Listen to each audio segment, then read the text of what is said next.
Hi friends, இது Friday எடுத்த mini vlog. Chicken குழம்பு செஞ்சு ஒயிட் ரைஸ் வச்சுக்கலாம் அப்படின்னு சொல்லிட்டு தான் பிளானு.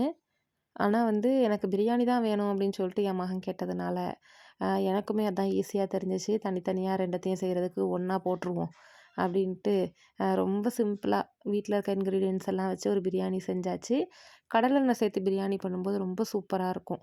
கடலெண்ணெய் சேர்த்து காஞ்சதும் பட்டை, கிராம்பு, ஏலக்காய், 1/2 டீஸ்பூன் சாஜீரா சேர்த்து பொரிஞ்சு வந்ததும் 3 வெங்காயம் நல்லா வதங்கினதுக்கப்புறம் ஒரு கைப்பிடி அளவு புதினா மல்லி, 1 டேபிள் ஸ்பூன் மிளகாய் தூள், 3 டேபிள் ஸ்பூன் இஞ்சி பூண்டு சேர்த்து நல்லா வதக்கிக்கணும். இது நல்லா பச்சை வாசனை போய் வதங்கி வந்ததும் 3 தக்காளி சேர்த்துக்கலாம். தக்காளி சேர்த்து ஒரு மிக்ஸ் கொடுத்துட்டு 1/2 பேக்கெட் தயிர் சேர்த்துருக்குறேன். சேர்த்து இதையுமே நல்லா மிக்ஸ் பண்ணிக்கலாம். இப்போ மசாலா நல்லா எண்ணெய் பிரிஞ்சு வந்ததுக்கப்புறம் நம்ம சிக்கன் சேர்த்துக்கலாம்.